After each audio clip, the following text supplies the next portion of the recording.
രാത്രി റെഡിയായി നമ്മളിത് തലേന്ന് കല്യാണത്തിന് പോകാൻ വേണ്ടി സെറ്റായിട്ട് നിൽക്കുകയാണ്. അപ്പോൾ നമ്മുടെ അടുത്ത് തന്നെയായിരുന്നു. അങ്ങനെ നമ്മളെല്ലാവരും കൂടി പോയിട്ടുണ്ടായിരുന്നു. വേറെ വീഡിയോ ഒന്നും എടുത്തിട്ടില്ല. അങ്ങനെ നമ്മൾ പോയി കുറച്ച് കഴിഞ്ഞതിന് ശേഷം പിന്നെ നമ്മൾ ഫുഡൊക്കെ കഴിച്ചിട്ടുണ്ടായിരുന്നു. കുറേ കാലത്തിന് ശേഷമാണ് ഒന്നാമത് ഞാൻ തലേന്ന് കല്യാണത്തിന് തന്നെ പോകുന്നത്. അങ്ങനെ നെയ്ച്ചോറും ചിക്കൻ കറിയായിരുന്നു, അടിപൊളിയായിരുന്നു.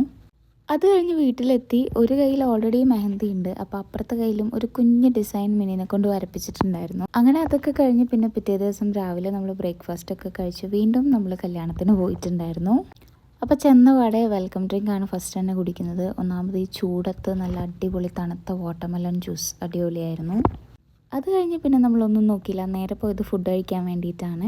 ബിരിയാണിയും മന്തിയൊക്കെ ഉണ്ടായിരുന്നു. നമ്മൾ ഓൾറെഡി ചിക്കനായിരുന്നു മന്തി, അപ്പോൾ പിന്നെ മന്തി തന്നെയാണ് ഇട്ട് കഴിച്ചത്. നല്ല ചൂടായിരുന്നു. വേഗം കഴിക്കുക പോരാ, അതേ നടക്കുകയുള്ളൂ, അത്രയ്ക്ക് ചൂടാണ് ഗൈസ്. ഫുഡൊക്കെ കഴിച്ചിട്ട് പിന്നെ നമ്മൾ വേഗം വന്ന് ഹാളിൽ ഇരുന്നിട്ടുണ്ടായിരുന്നു. അവിടെ എ സി ആയതുകൊണ്ട് കുറച്ചൊരു സമാധാനം ഉണ്ടായിരുന്നു. ഫുഡിൻ്റെ ഹാളിൽ ഇരുന്നിട്ട് നമ്മളിങ്ങനെ ഉരുകി ഒലിക്കുകയായിരുന്നു. അങ്ങനത്തെ ചൂടാണിപ്പോൾ. അതൊക്കെ കഴിഞ്ഞത് ആദ്യം ഒന്ന് കുറച്ച് നേരം നമ്മളിങ്ങനെ സംസാരിച്ചിരുന്നിട്ടുണ്ടായിരുന്നു. പിന്നെയും കുറച്ച് കഴിഞ്ഞപ്പോൾ ഭയങ്കര ചൂടെടുക്കൽ തുടങ്ങിയപ്പോൾ നമ്മൾ 3 പേരും കൂടി ജസ്റ്റ് പുറത്തിറങ്ങിയിട്ട് മാംഗോ ബാറും ഐസും കുറച്ച് ജ്യൂസൊക്കെ കുടിച്ചിട്ടുണ്ടായിരുന്നു. കാരണം അത്രയ്ക്ക് സഹിക്കാൻ പറ്റുന്നുണ്ടായിരുന്നില്ല ചൂട്. അത് കഴിഞ്ഞ് എത്തിയപ്പോഴേക്കും ദേ ചെക്കനൊക്കെ വന്നിട്ടുണ്ട്. അങ്ങനെ പിന്നെ ചെക്കനും പെണ്ണും എല്ലാവരും കൂടി ഫോട്ടോ എടുത്ത് കഴിഞ്ഞതിന് ശേഷം പിന്നെ നമ്മളിനി പെണ്ണിനെയും കൊണ്ട് ചെക്കൻ്റെ വീട്ടിലോട്ട് പോവുകയാണ്. അപ്പോൾ നമ്മൾ അങ്ങനെ നമ്മളെല്ലാവരും കൂടി പിന്നെ ചെക്കൻ്റെ വീട്ടിലോട്ട് പോവുമായിരുന്നു. കുറച്ചധികം പോകാനുണ്ടായിരുന്നു, കുറച്ച് ഉള്ളേരിയയിലോട്ടായിരുന്നു.